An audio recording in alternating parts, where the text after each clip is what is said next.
dia seguinte era segunda-feira da Semana Santa. Jesus estava em Betânia e logo pela manhã sai da cidade e vai novamente em direção a Jerusalém. Aqui Jesus demonstra claramente que agora ele veio tratar os pecadores, cada um conforme a sua condição espiritual. No domingo de Ramos, Jesus curou todos os cegos e todos os coxos do templo. Isso significa que ele curou todas aquelas pessoas e converteu todas aquelas pessoas que eram ignorantes, que erravam na sua vida por desconhecimento. E as paralíticas eram as pessoas que erravam na sua vida pela sua grande fraqueza, pelas suas más inclinações, pela dificuldade em combatê-las. E essas são as pessoas, as classes de pecadores mais abertas e mais possíveis de se converter. Mas a partir da segunda-feira, Jesus agora vai tratar as duas classes mais duras de pecadores, que são inacessíveis à sua voz. Na segunda-feira santa, ele vai falar com os indiferentes, aqueles que tratam as coisas espirituais como se fossem nada. E é isso que faz ele sair de Betânia novamente e ir até o Templo de Jerusalém. Mas não ir até o Templo de Jerusalém agora, mas para trazer a salvação. Mas agora ele vai para o Templo de Jerusalém para fazer uma limpeza, para fazer uma purificação, para fazer a expulsão desses homens que roubaram o lugar santo para tratar as coisas do mundo como prioritárias. No caminho, Jesus sente fome e ao longe ele vê uma figueira. E nessa figueira, que estava verde, estava cheia de folhas, ele vai até ela para ver se encontra algo para comer. Mas ele só encontra folhas. Ele não encontra frutos. E assim é a vida dos indiferentes. São cheias de folhas. São cheias de obras. São cheias de coisas que são feitas nesta vida, mas que não geram frutos. Uma figueira bonita na aparência, verde, parece cheia de vida, mas é uma vida puramente de aparência, uma vida puramente exterior. Não tem aquela vida interior que gera o fruto nos seus ramos.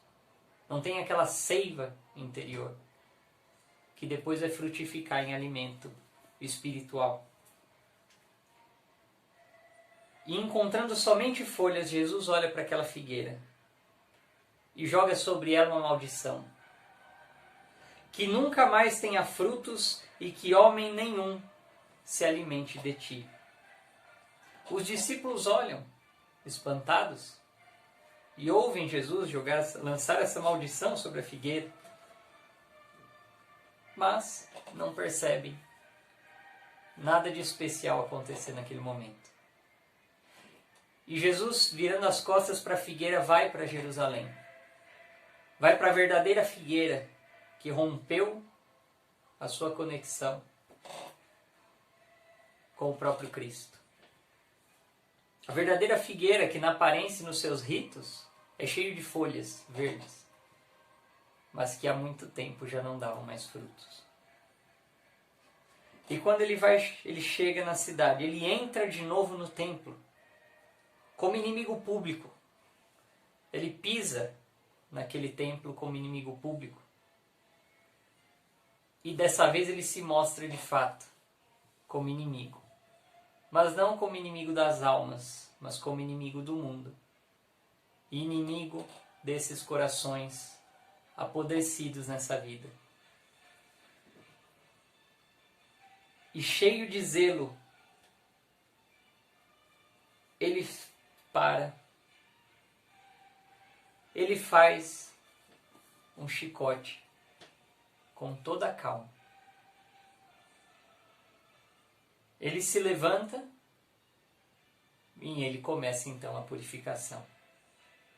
Ele começa a mostrar então toda a ira divina que recai sobre esses homens indiferentes, que colocaram sua vida nesse mundo e que agora passou-se o tempo da misericórdia. E ele começa a expulsar dali todas as pessoas que vendiam e compravam. O templo lotado de pessoas que vendiam e compravam, vendiam animais, trocavam dinheiro, faziam câmbio. E ele expulsa todos os, não só os vendedores, mas expulsa também todas aquelas pessoas que vinham de fora do templo para comprar daqueles homens. Jesus derruba as mesas junto com o dinheiro. Jesus começa a derrubar os postos, como que as barracas dos vendedores de pombas. Havia se instaurado naquele templo uma verdadeira feira livre. E agora Jesus vai remover todo esse espinheiro que sufocava a semente do Evangelho daquele lugar. E com grande força e autoridade, ele impediu que as pessoas transportassem qualquer objeto no templo. Jesus estava ali e era um só homem fazendo isso. Enquanto seus discípulos, admirados, perplexos, assistiam o que ele estava fazendo. Assim como os discípulos não entenderam a maldição da figueira, os discípulos também tinham dificuldade em entender. Por que tanta ira? Por que usar tanta força? Coisa que eles nunca tinham visto Jesus fazer até então. Mas ninguém conseguiu resistir ao poder e à majestade de Jesus. Ninguém ousou fazer de frente. Ninguém teve coragem de contradizê-lo. Ninguém teve coragem de discutir com ele. Ninguém teve coragem, no meio de tantos homens que poderiam ter tentado segurá-lo para que ele não continuasse aquilo. Ninguém ousou se aproximar e tocar no Salvador.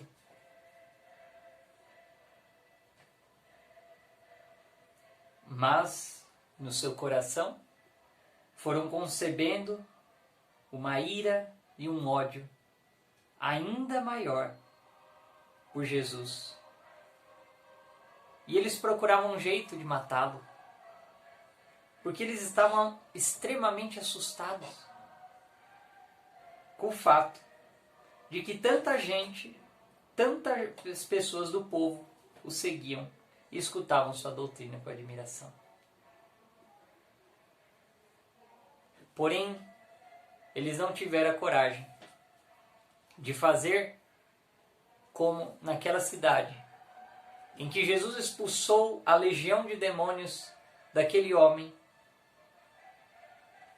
e enviou aos porcos. E quando os porcos se jogam no precipício, o povo convida Jesus a se retirar, porque ficaram com medo. Medo de Jesus destruir as coisas deste mundo que eles eram tão apegados. E aqui no templo acontece novamente a mesma coisa. Porém, eles não têm coragem de convidar Jesus a se retirar. E não têm coragem de prendê-lo, ainda que o decreto de que quem o visse deveria denunciá-lo, para que ele fosse morto e preso, ainda estivesse em vigor.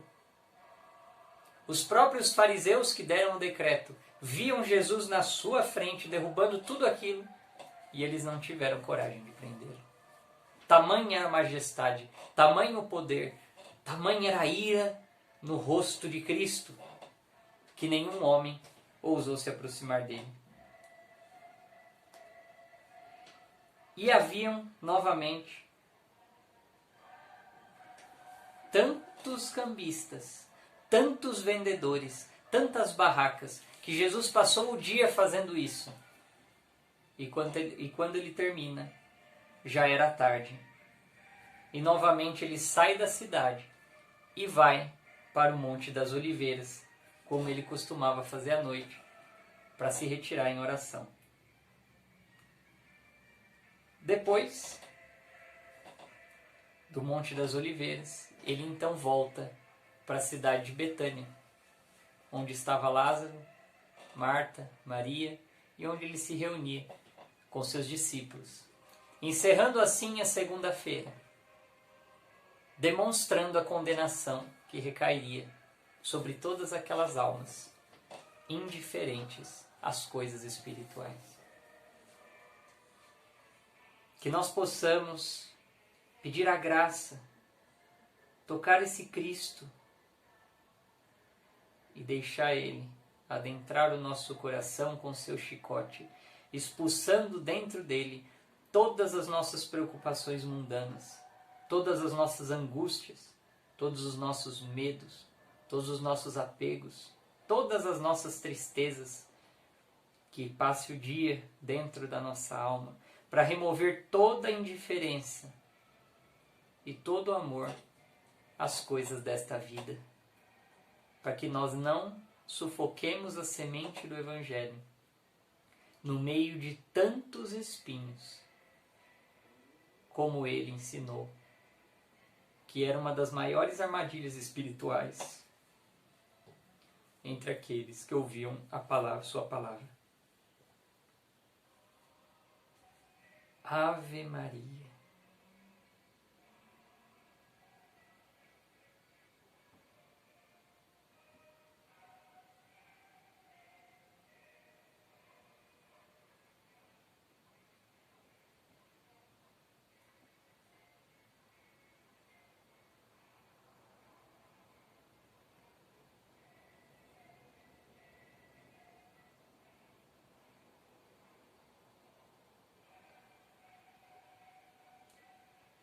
Cheia de graça.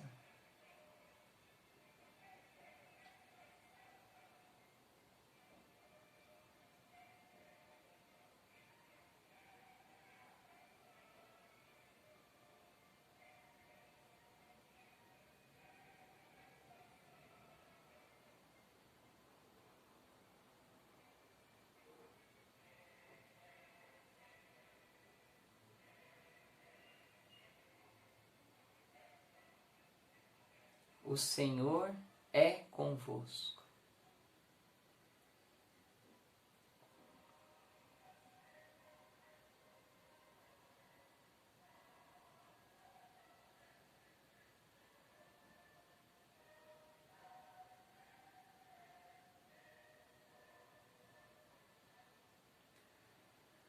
Bendita sois vós entre as mulheres.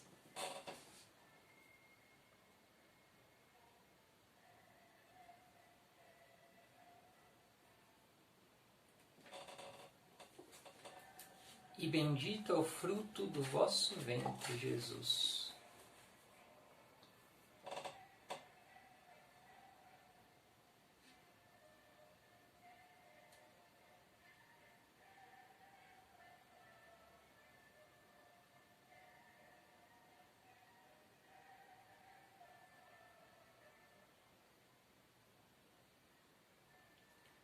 Santa Maria, Mãe de Deus,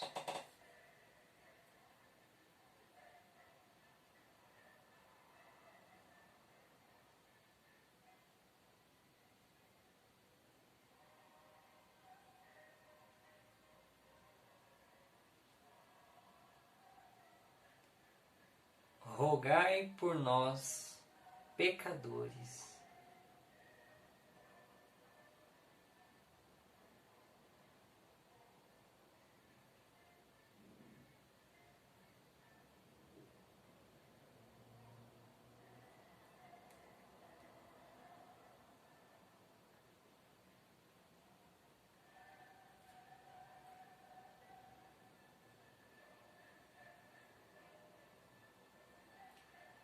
agora e na hora de nossa morte.